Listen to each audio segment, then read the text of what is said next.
angin senja di bulan Suro selalu membawa bisikan aneh di desa Tirto, sebuah dusun terpencil di pinggiran Semarang. Bukan bisikan biasa, melainkan desisan yang kadang terdengar seperti tawa cekikikan, kadang seperti rintihan panjang. Bagi sebagian besar penduduk, itu hanya suara angin yang berinteraksi dengan rumpun bambu di tepian desa. Namun, bagi beberapa orang, terutama mereka yang sudah sepuh, bisikan itu adalah pertanda. Pertanda bahwa siklus telah dimulai lagi.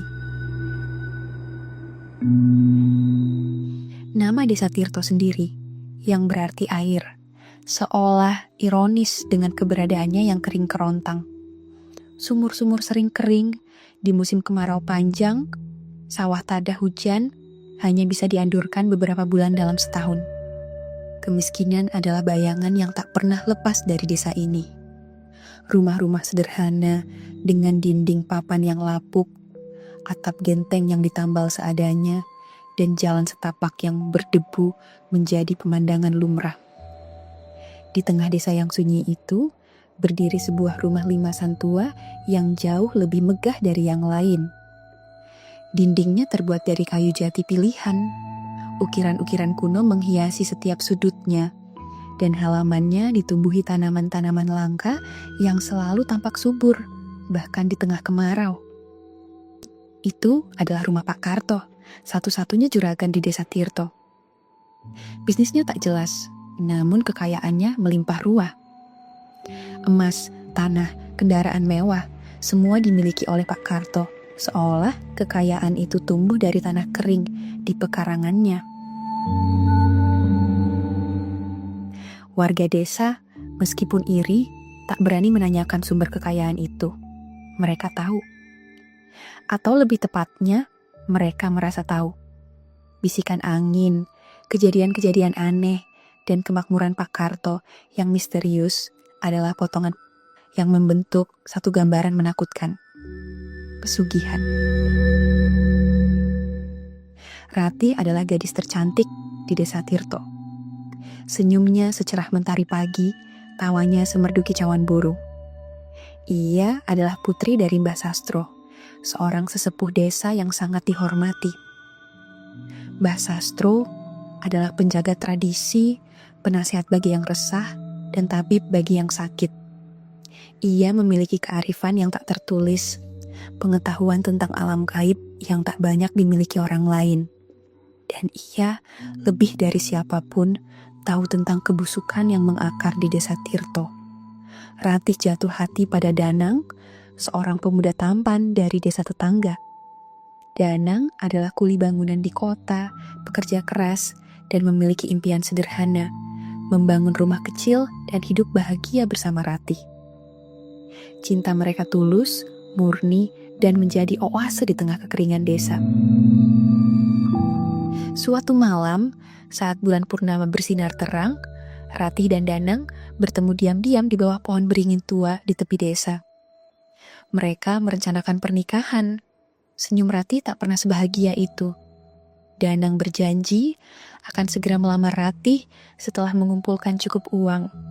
Namun, kebahagiaan itu tak bertahan lama. Beberapa hari kemudian, Ratih mulai berubah.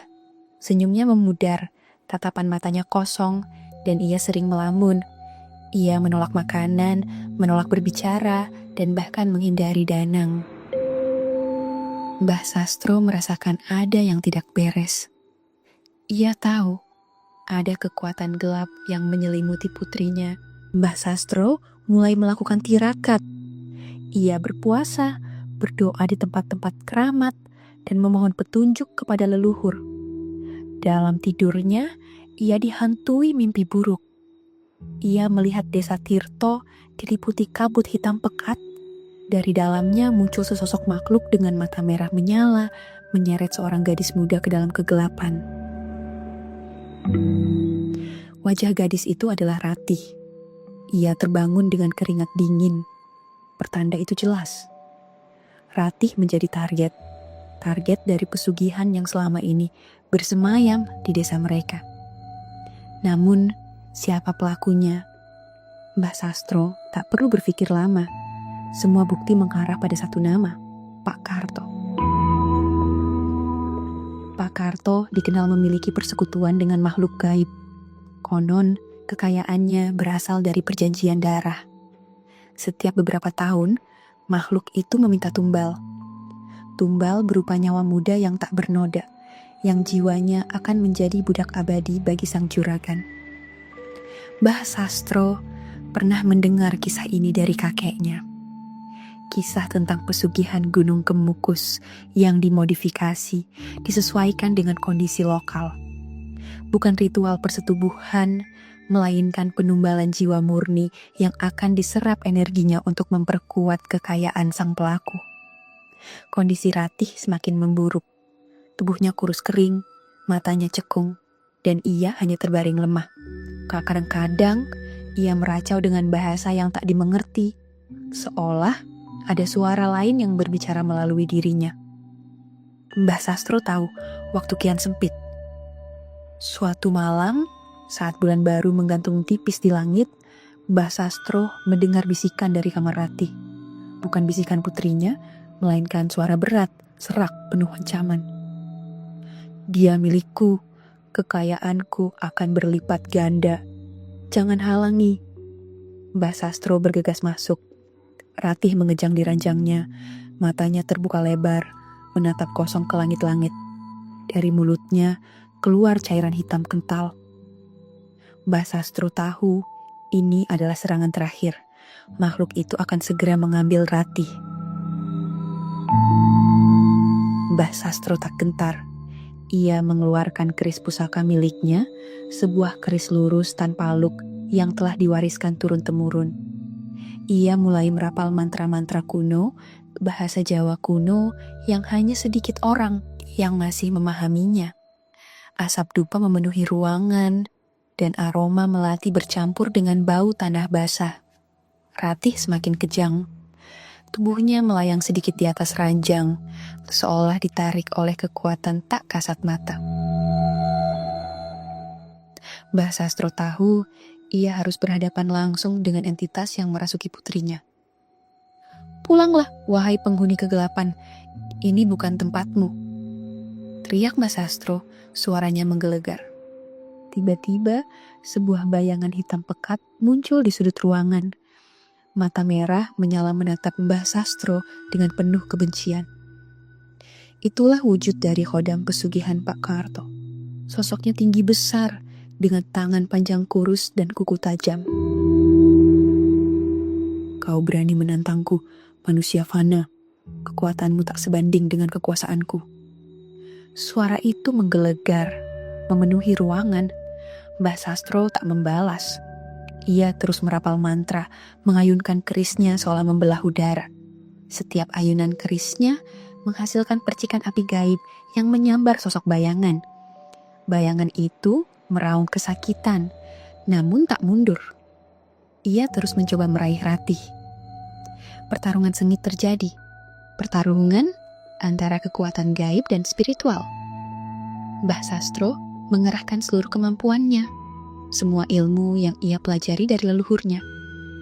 Ia tahu, jika ia gagal, Ratih akan mati, dan jiwa putrinya akan menjadi budak abadi bagi pesugihan Pak Karto. Di tengah pertarungan, Mbah Sastro merasakan energi Ratih semakin menipis. Ia tahu, ia harus melakukan sesuatu yang drastis. Ia memejamkan mata, mengumpulkan seluruh kekuatannya, dan mengarahkan kerisnya tepat ke arah jantung sosok bayangan. Kembalilah ke asalnya, wahai perusak. Ini bukan tempatmu. Teriak Mbah Sastro, suaranya disalurkan dari kekuatan bumi dan langit. Seketika, cahaya putih menyilaukan memancar dari keris Mbah Sastro. Cahaya itu menerjang sosok bayangan, menembusnya. Bayangan itu menjerit, jeritan yang memekakkan telinga, lalu lenyap menjadi asap hitam. Ratih jatuh tak sadarkan diri di ranjang. Tubuhnya lemas, namun napasnya kembali teratur. Mbah Sastro terduduk lemas, tenaganya terkuras habis. Ia berhasil mengusir makhluk itu.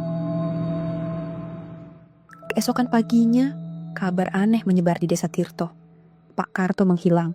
Rumahnya kosong melompong. Tidak ada jejak, tidak ada petunjuk. Seolah-olah ia ditelan bumi. Beberapa warga yang berani masuk ke rumahnya menemukan satu hal aneh. Seluruh pohon dan tanaman di halaman rumah Pak Karto layu dan mati dalam semalam. Tanah di pekarangannya retak-retak, seolah kehilangan semua kehidupannya.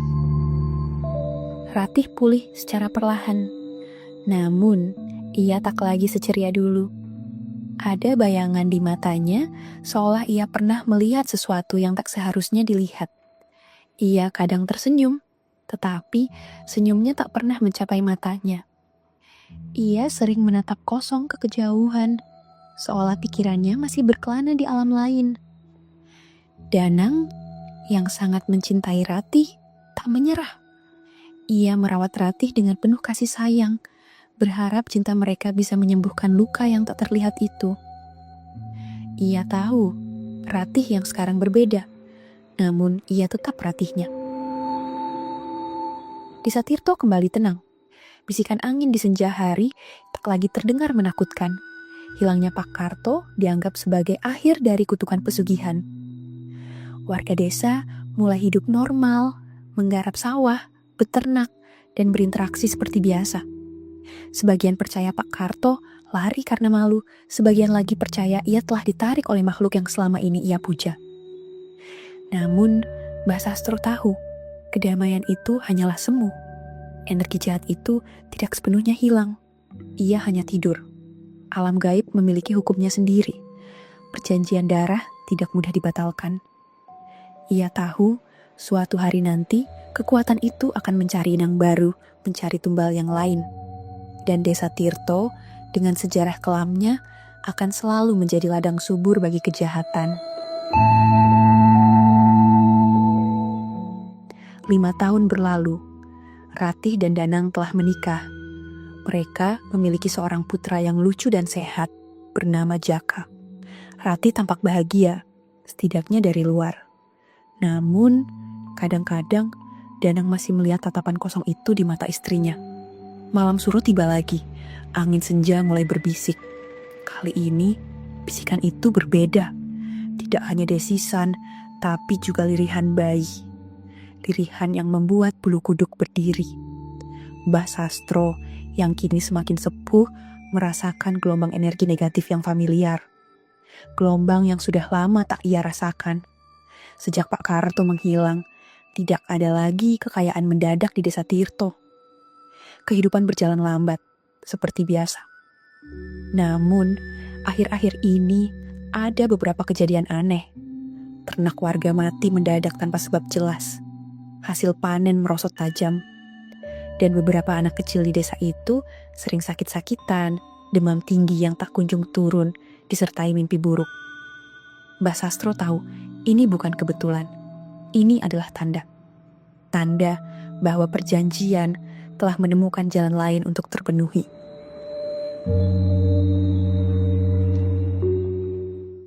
Suatu pagi, Jaka, putra Ratih dan Danang terbangun dengan demam tinggi.